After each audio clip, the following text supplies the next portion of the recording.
I need distance from the plague. I need more Testing. distance. COVID testing. Hi, welcome to another episode of Between Two Burnouts. I'm your host, Elena. And I'm your host, Nate. For tonight's special episode, we were going to start it with some inappropriate jokes.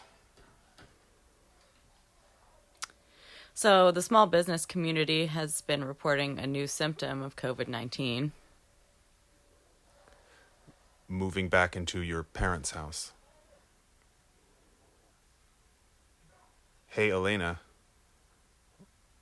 what is the difference between public school and the coronavirus? Standardized testing. Hey, Nate.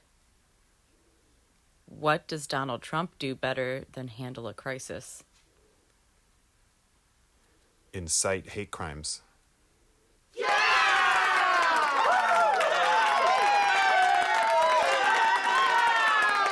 Hey, Elena.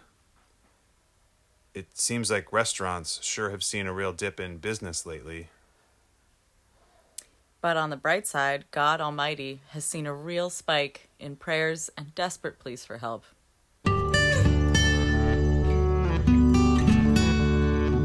Hey, Nate.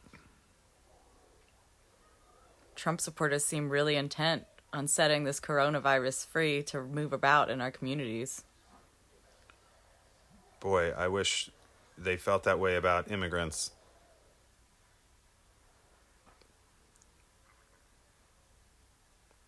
So the first topic of tonight's show is a fun segment that Elena just thought of called What If We Were in an Alternate Timeline and Hillary was president? Elena, what are your first thoughts? My first thoughts are, whatever version of myself is living in that alternate timeline is probably a lot less stressed. Yeah, I kind of think there'd be less devastated communities and businesses. And probably a lot more people living their best lives. And not suffering under the weight of just severe generalized existential dread and anxiety. But those are just like my first gut instinct kind of ideas of, what that America would look like. What do you think, Nate?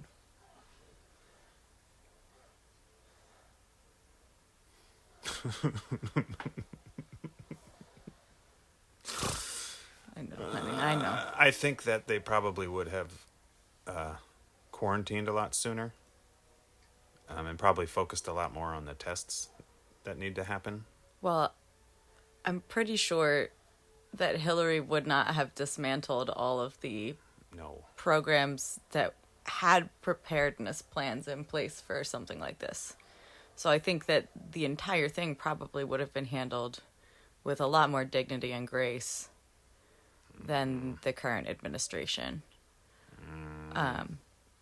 But what do I know? More than Donald Trump. Well, that's something. So what worries me is that, I was reading that up to 20% of adults have already had coronavirus. Or are carrying it with asymptomatically. Carrying it. Okay, so this is conjecture. I don't have the article in front of me, but it was a science article. And do you remember what the source was? No, the source was whatever. It was a better source than, Breitbart. It was like. Do people still read Breitbart news? They were just saying the only people that are getting tested are people with symptoms, not just symptoms but bad symptoms. So the people that actually are carrying this thing around and spreading it are. I see what you're saying. The problem, and they're the ones that need to be tested. But right now, just because of hospital capacity, they have to focus on people that really have serious symptoms because they have to make sure that they're the ones that are getting the care that they need. Yeah, I agree. But opening up society when there's like millions of people that have it and they're walking around like, no, I'm fine, man, I can go to work. Yeah. Like, no.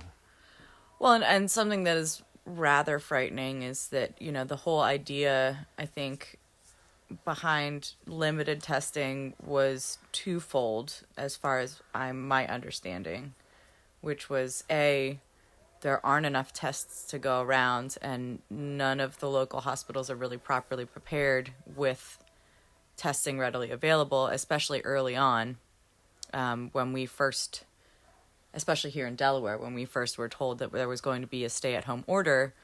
As far as I knew, literally the only way to get tested was to call your primary care doctor and tell them what your symptoms were, and then they would either tell you just to stay at home and wait it out because it sounded like it could be COVID-19, or they would tell you to go to the hospital to try and get tested, but what they weren't really telling anyone was that the hospitals didn't even have the tests at that point. Well, that was way back. And that was way back. But now they do have testing available, but it's so limited that they don't want to waste testing on people with non-severe symptoms who could just be told to self-quarantine at home. But the issue with that is that if you don't have severe symptoms and someone tells you to self-quarantine, there's a demographic of people that would be like, well, I'm fine, and just go about their business. That's like 60% of everyone. And I don't want to throw numbers around because I'm not a statistician and I don't know those numbers for sure. But F in statistics once, so I know what I'm talking about. Nate knows F is for fantastic. Whatever, 60% feels right, doesn't it? This is. I need distance.